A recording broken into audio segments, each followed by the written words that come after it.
En direct du Flash Philo, toute la philo qu'il vous faut.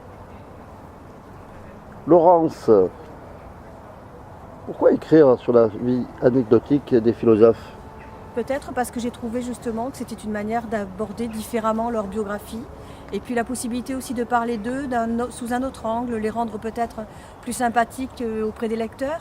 Et puis les montrer peut-être plus hommes que penseurs, les mettre à la portée du plus grand nombre, tout en sachant qu'ils avaient eu quand même des vies exceptionnelles.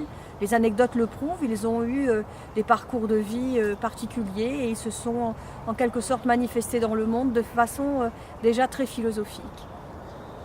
En quoi l'anecdote les rend plus sympathiques?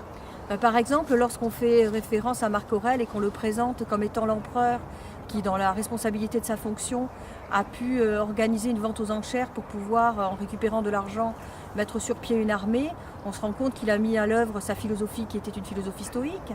Quand on voit Descartes qui est celui qui était nourri aux lettres, c'est-à-dire qui avait des difficultés de santé, qui le contraignaient à une certaine hygiène de vie, s'engager dans l'armée pour voir, comme il le disait lui-même dans le grand livre du monde. Quand on voit également le caractère assez trempé, voire même chercheur de noises de Jean-Jacques Rousseau, on comprend quelques animosités qui ont été exercées à son encontre, parce que dans les salons, il n'était pas toujours aimable. Et puis surtout, on comprend que Sartre était un grand farceur, et lorsque Rudulme y jetait des bombes à eau sur ses amis, il criait « Ainsi pissez Zarathustra », on voit déjà le Jean-Paul Sartre qui sera la figure humaniste qui, à la sortie des usines, défendra l'ouvrier. Sans oublier, il faut rendre hommage aussi aux femmes. Notre amie Simone de Beauvoir qui a défendu la cause des femmes. On ne naît pas femme, on le devient.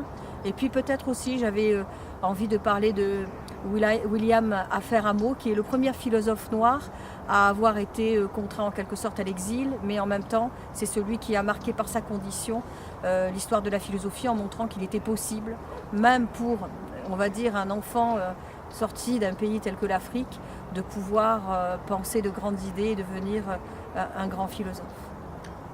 Laurence, quelle est la leçon de l'histoire?